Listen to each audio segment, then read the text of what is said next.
আজকে গেছিলাম মাদের সাথে বাজার করতে, মানে বাপের বাড়ি মায়ের সাথে।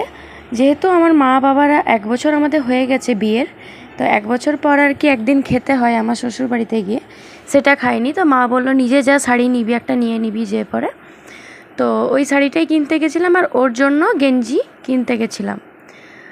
তো আমাকে নিয়ে গেছিলো মা, একটু রাত হয়ে গেছিলো বেশি, তাই বেশি দোকান খোলা ছিল না, যেটা খোলা ছিল ওখানেই কিনেছি।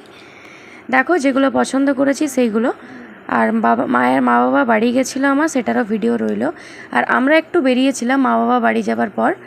আমার একজন চেনা মানে বাড়িরই একজন, ও প্রেগনেন্ট আছে, ওকে একটু দেখতে গেছিলাম।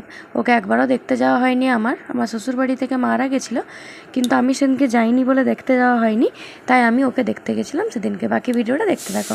আর সেদিনকে বড় মামি নেমন্তন্ন করেছিল, বড় মামিতে বাড়িই গেছিলাম দেখতে, তাই বড় মামি নেমন্তন্ন করেছিল খাবার জন্য। সেদিনকে বড় মামির বাড়িতেই খাওয়া দাওয়া করে বাড়ি এসেছি।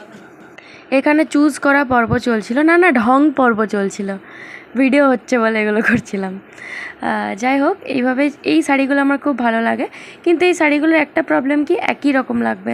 তুমি যতবারই নতুন নতুন কিনে পড়ো একই রকম লাগে, কিন্তু প্রিন্টেড শাড়িতে সেটা হয় না।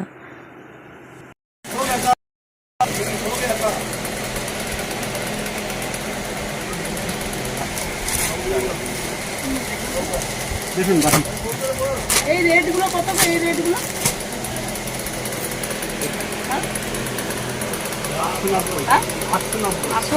বাবাকে দেখাতে লেখাই তো আছে।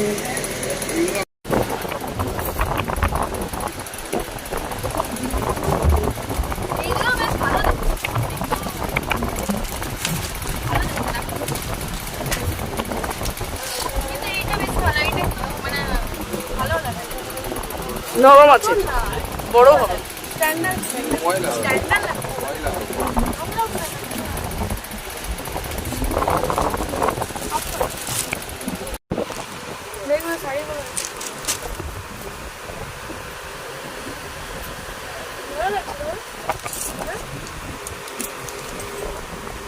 আর এটা গিফট দিয়েছে আমার মা একটা গোপালকে। আমাদের বাড়িতে যেহেতু গোপাল নেই, অন্যদের গোপালকে দেওয়া হয়। এটা হচ্ছে একটা দোলনা, এটা পয়লা বৈশাখের দিন ওকে গিফট দিয়েছে, কারণ কি ওর জন্য জামা কেনা হয়নি আর জামার দোকানগুলো বন্ধ ছিল, তাই মা এই দোলনাটাই সেদিনকে ওকে গিফট দিয়েছে। আর এবারে মামা বাড়ি যাওয়ার পর্ব। আর চকলেট আনো নাই? হ্যাঁ, মামা বাড়ি গেছিলাম, মানে ওর মামা বাড়ি, এখন থেকে সেটা আমারও মামা বাড়ি হয়ে গেছে। তো আজকে মারা যায়নি, আজকে আমরা দুজনেই গেছিলাম।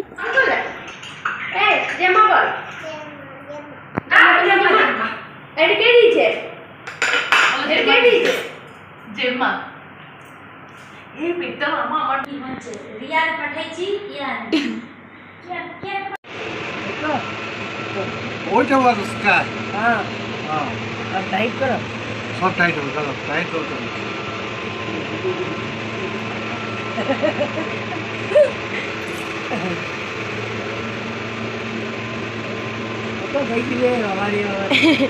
আমরা পাচ্ছিলাম না, বাবা দেখায় না, সত্যি আমি জানতাম না যেমন করে বাঁধ দিলে।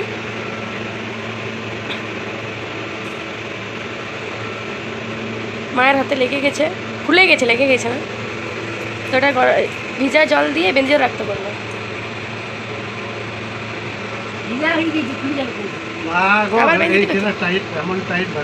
লেগে যাবে না, ওইখানে ঢিলা, ওইখানে নাই বাইনছে বলে, ওখানে নিচে বাইনছে গো, লাগবে না। মজা হবে।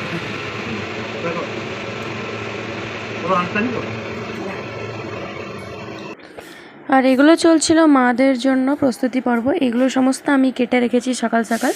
আমি একটু সকাল সকাল কাজ করতে পছন্দ করি, কারণ কি কাজ করার পর পড়তে বসি। এই সবজিগুলো সকালে আমার কাটা হয়ে যায়। আর এই পেঁয়াজগুলো কাটলো দিদি, পেঁয়াজগুলো একটু বেশি করেই কাটা হয়েছে, কারণ কি মাটন হবে, ওখানে দেওয়া হবে, প্লাস পেঁয়াজ বসতে হবে। মা তেল বার করে নিল, তার সাথে দুধ গরম হচ্ছে, আর সকালের আলু ভাজাটা কেটে নিচ্ছিল। আজকে পুকুর থেকে মাছ ধরেছিল আমাদের পুকুর থেকে, তো ওই পুকুরের মাছই এটা। আজ ভেবেছিল যে পুকুরের মাছটা নেবে না, যেহেতু মাটন হবে বলে, মারা আসবে, কিন্তু প্রথমে যেহেতু ফার্স্ট মারা খাবে, তাই প্রথমে মাছ দিয়ে শুরু করবে বলে আজকে মাছটা নিয়ে নিল। তারপর আমি পোস্ত বেটে নিলাম, পোস্তটা মিক্সিতে এই ছোটো বাটিটা বার করালাম, এটাতে একটু জলদি পেশা যায়। আর মারা খেতে বসলো অ্যাটলিস্ট। কথা বলো,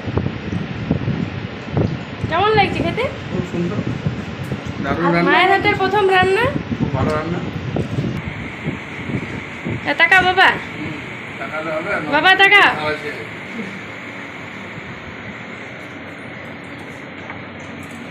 এটা রেখে দিন। পুকুরের মাছ। পুকুরের মাছ। ভালো লাগে। টাটকা মাছ। তুমি জল দিবে এখন? পুকুরের মাছ। হ্যাঁ দেখো জেঠিমা, এই শাড়িগুলো এনেছে মা। হ্যাঁ দাঁড়াও দেখাচ্ছি। এইটা ঠিকই আছে, খারাপ নয়, আমি যদিও পছন্দ করেছিলাম। হ্যাঁ, আর এইটা বাটিকের আর একটি সবুজ ছিল, ওইটা ভাবলাম লিবো, তো ওর জায়গায় এইটা নিয়ে নিলাম, দিয়ে হয়ে গেলো গোলমাল। এগুলো অনেকদিন চলবে। আর সনটার প্যান্টটা গোলমাল হয়েছে, এইটা মনে হয় হবে না।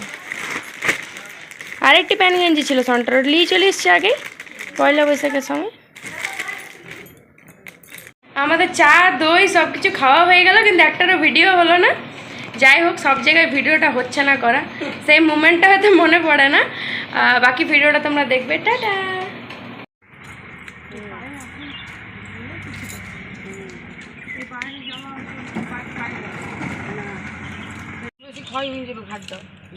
মারা চলে যাচ্ছে।